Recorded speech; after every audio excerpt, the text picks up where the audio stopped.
Hello people, hello world.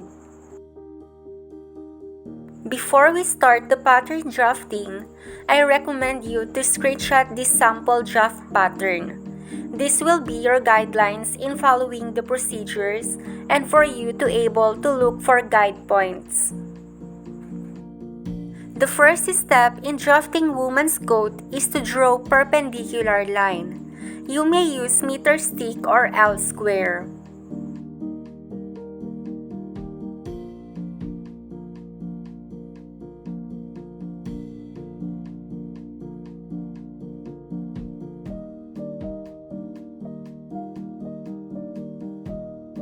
From point, measure 1.75 cm downward.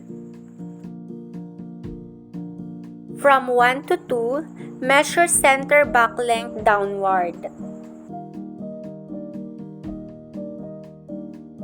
From 1 to 3, measure the desired length downward. From 2 to 4 is the measurement from waist to hip. From 1 to 5, measure the armcye depth plus 3 cm. From 1 to 6 is the half measurement of 1 to 5. From 1 to 7 is the quarter or 1/4 of armcye. Now, square forward all the marks we wrote. Use L square for creating lines.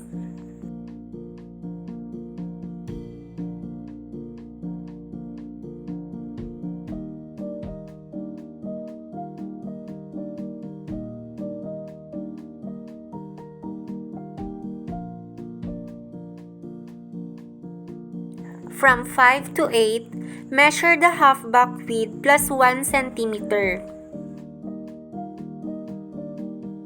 Square upward using ruler.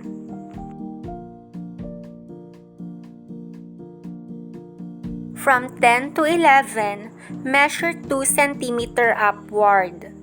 Use ruler to extend lines. From 0 to 12 is 1/5 measurement of neckline.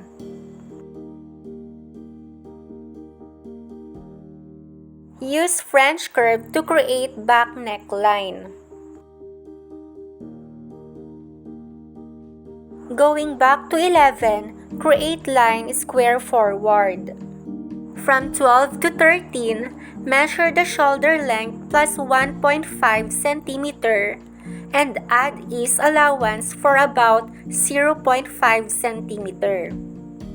Connect 12 to 13 with diagonal line using ruler. This is for shoulder. From 5 to 14, measure the half of bust plus 8 cm.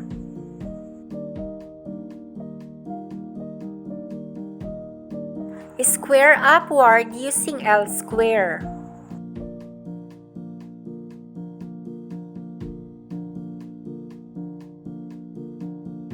And square downward.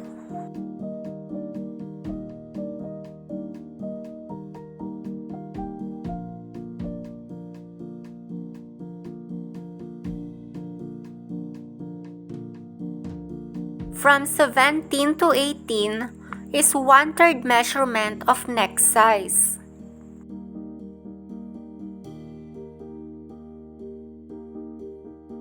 From 17 to 19 is 1/5 of neck size.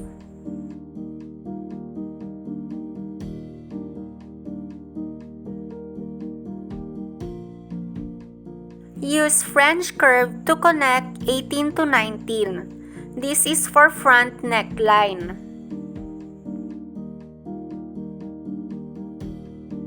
Connect 10 to 18 with diagonal line using ruler.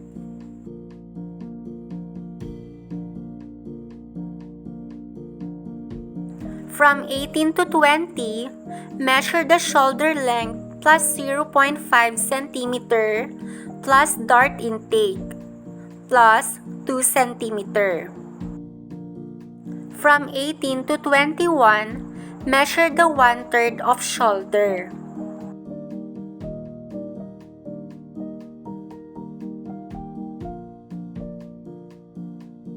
From 21 to 22 is the measurement of dart intake.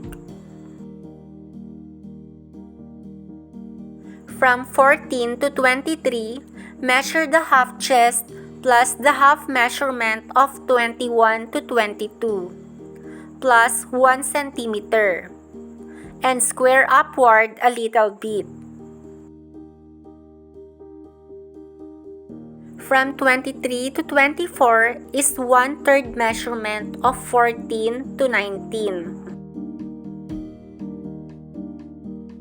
From 23 to 25 is half measurement of 14 to 23.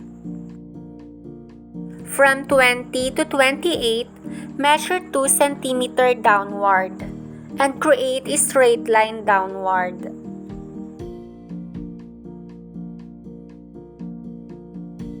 Connect 28 to 22 with a slightly curved line using hip curve.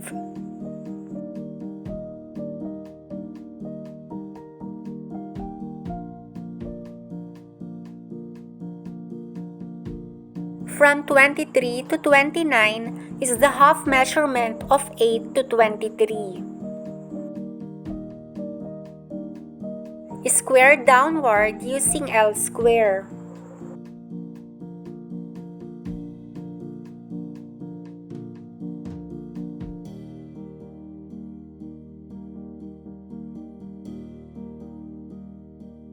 Connect the armcye following these guide points. Use French curve to create armcye.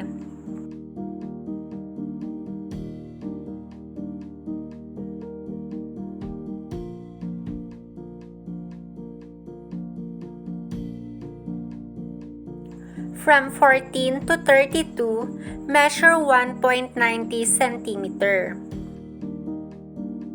Square downward using L square. This will be the placement of buttons and buttonholes.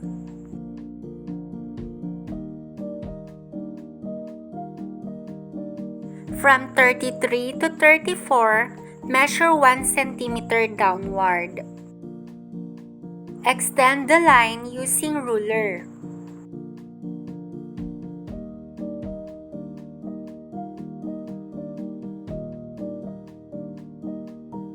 Use hip curve to connect 31 to 34.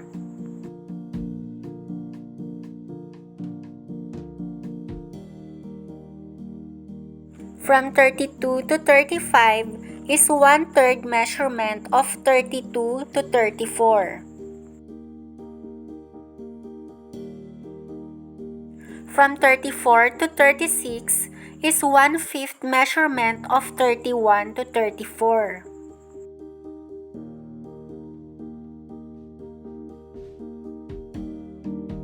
Use hip curve to shape the edge.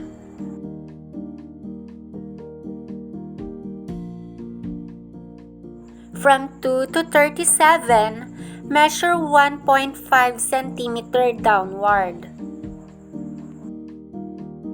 Use hip curve to create a slightly curved line. From 37 to 38 is 1.5 cm forward.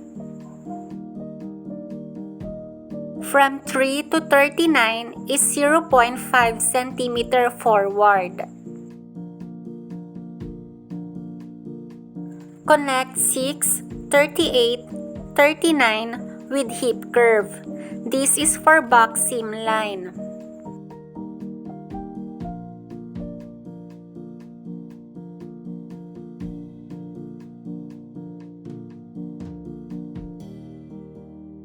Measure the half of 5 to 8 for the placement of point dart.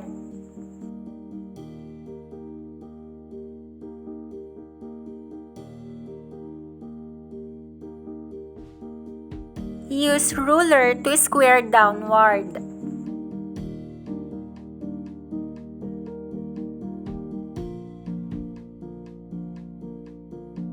From hip line, measure 7 cm upward. This will be the end of point dart. From waistline, measure 2 cm in between the line. This is for the dart intake. Now, connect the points to create dart.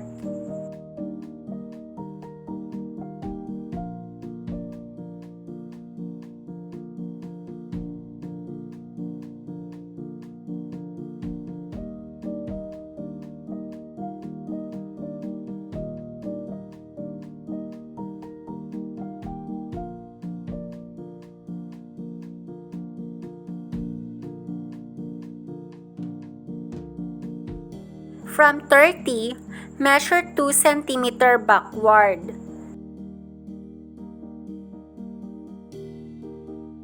Use hip curve to shape the side.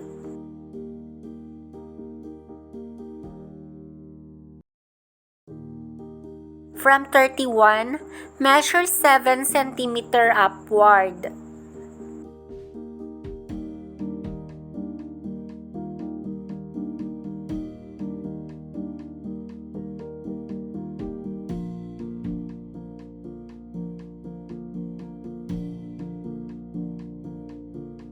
Back to 30, measure 2.5 cm forward. Take note that this is not a dart. This will be the final shape for sides.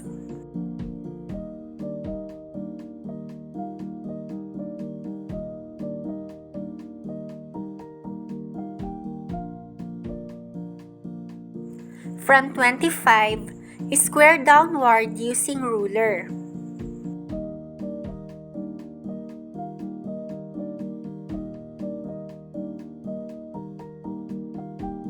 From hip line, measure 5 cm upward.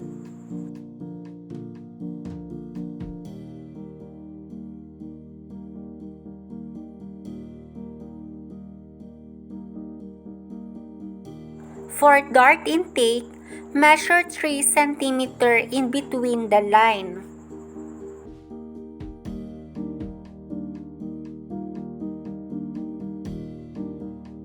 Now, connect points to create dart.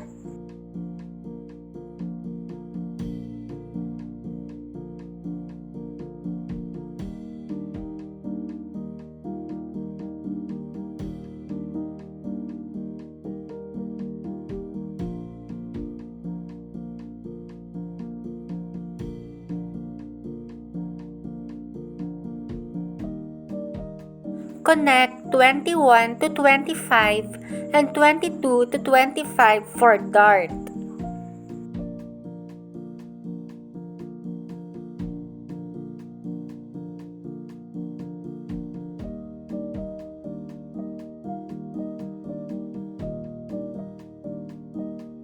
This is the final draft for back and front bodies.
This is the final pattern for front and back bodies.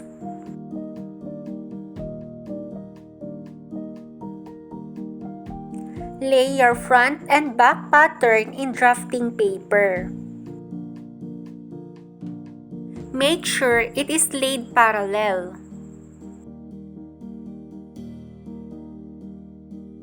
Pin the pattern to secure.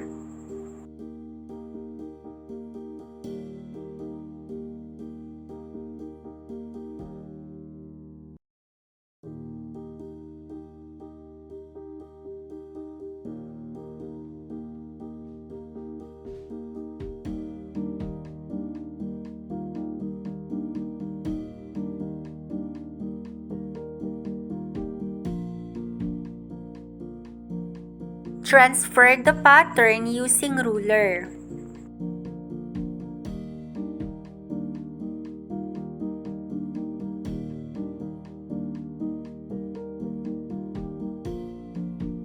Take note that we only need the armcye. You don't have to transfer all the lines. We have to transfer the lines in armcye to locate the guide points. And we will use the traced pattern in drafting the sleeve.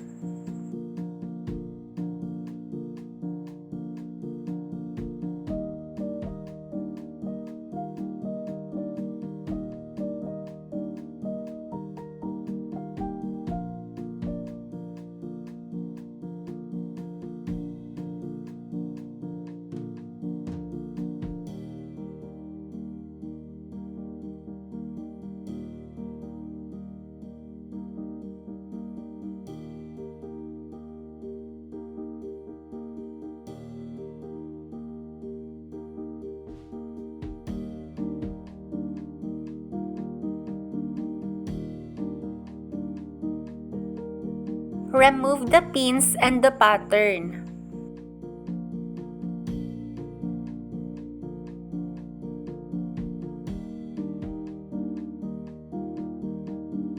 Now, redefine the lines.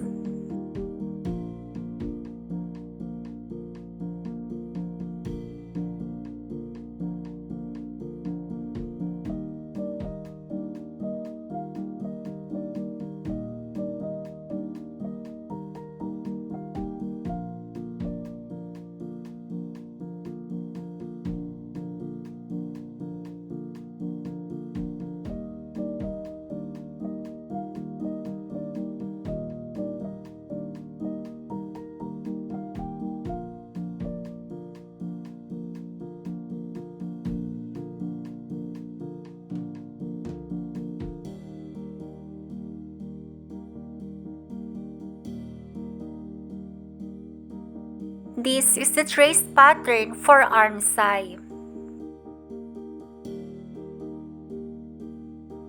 First, create perpendicular line.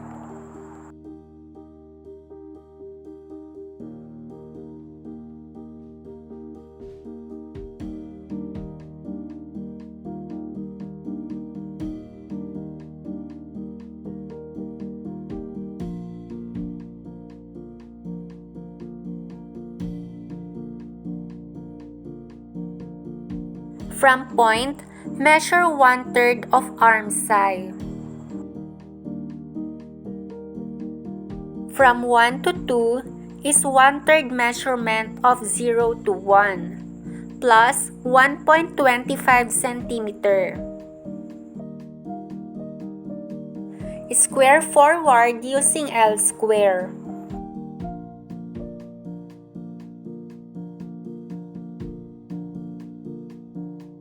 From 0 to 3 is 1/4 measurement of 0 to 1. Now, get the traced pattern of armcye and measure C to FP plus 1 cm.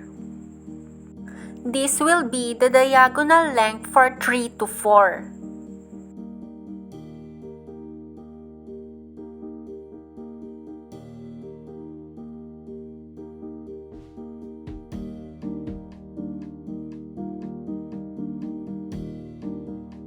Connect 3 to 4 with ruler to create diagonal line.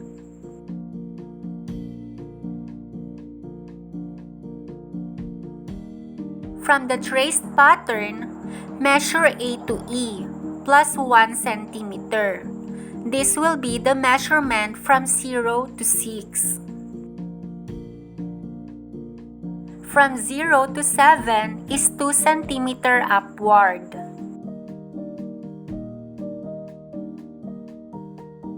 And create horizontal line. From 7 to 8 and 7 to 9, measure 2 cm.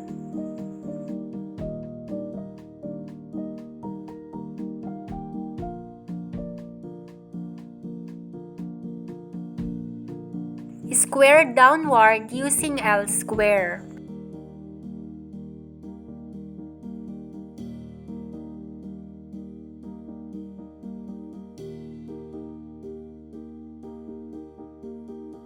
From 1 to 10 is the desired length of sleeve.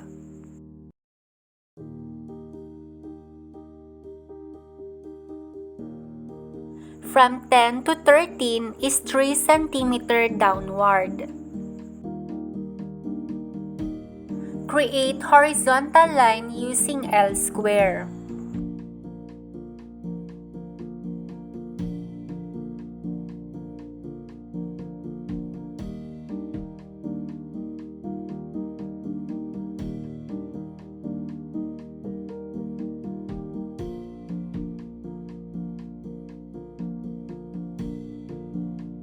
From 10 to 14 is the measurement of half of cuff size.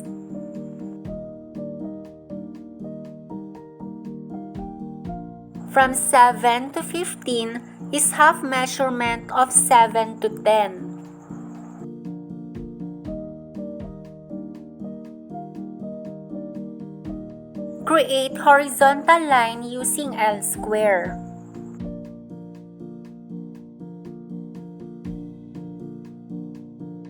On horizontal line, measure 2 cm backward.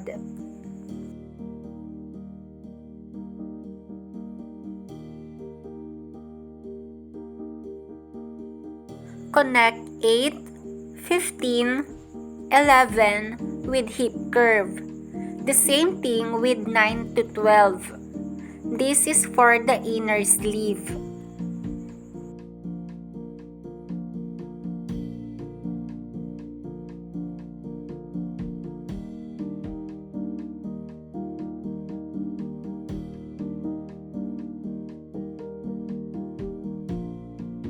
Connect 11 to 14 using hip curve.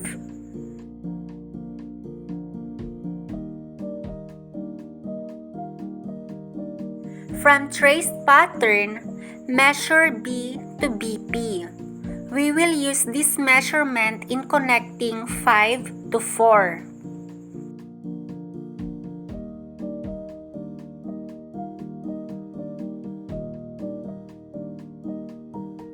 Connect these points with ruler.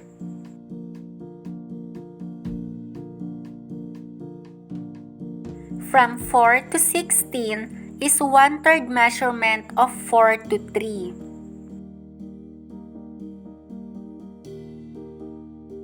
Locate the half of 5 to 4 and measure 1 cm upward.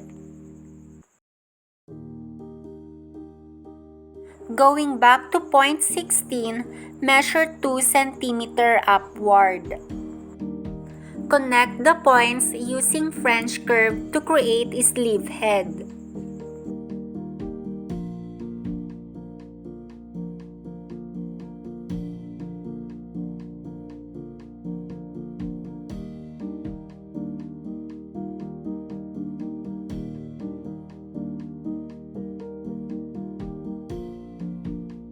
Connect 3 to 8 with French curve.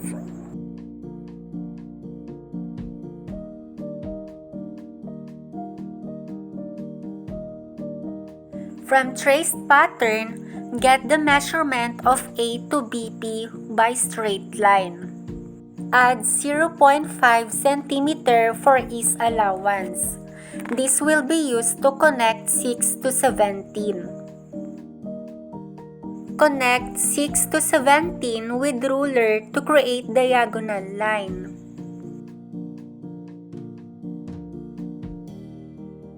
Locate the half of 6 to 17 and measure or hollowed 1.5 cm.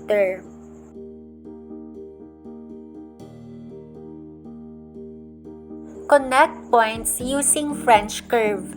This will be the undersleeve.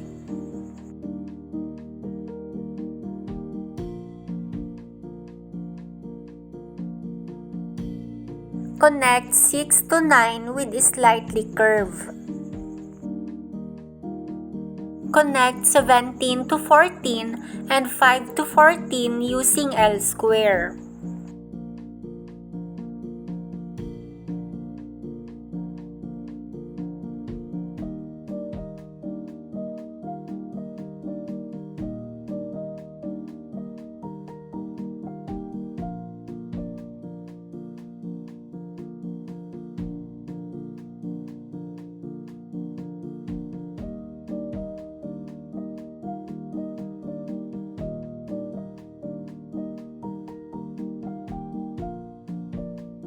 Mark the half of 19 to 18.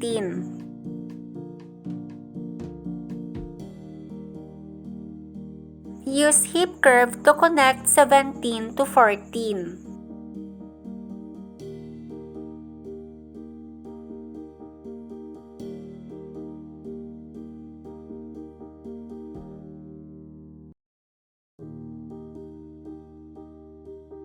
From 19, measure 2.5 cm outward. Using hip curve, curve outer sleeve seams outwards.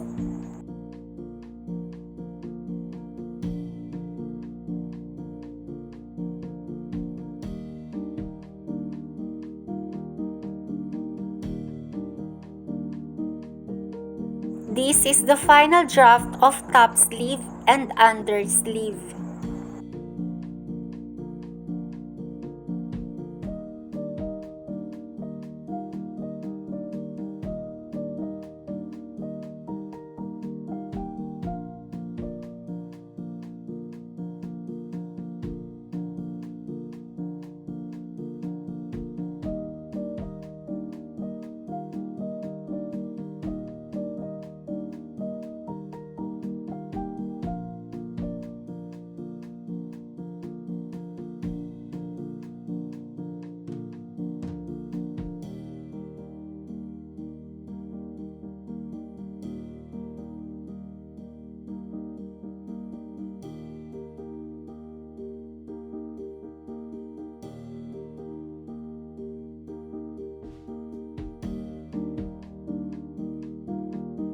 This is the final draft of top sleeve and under sleeve.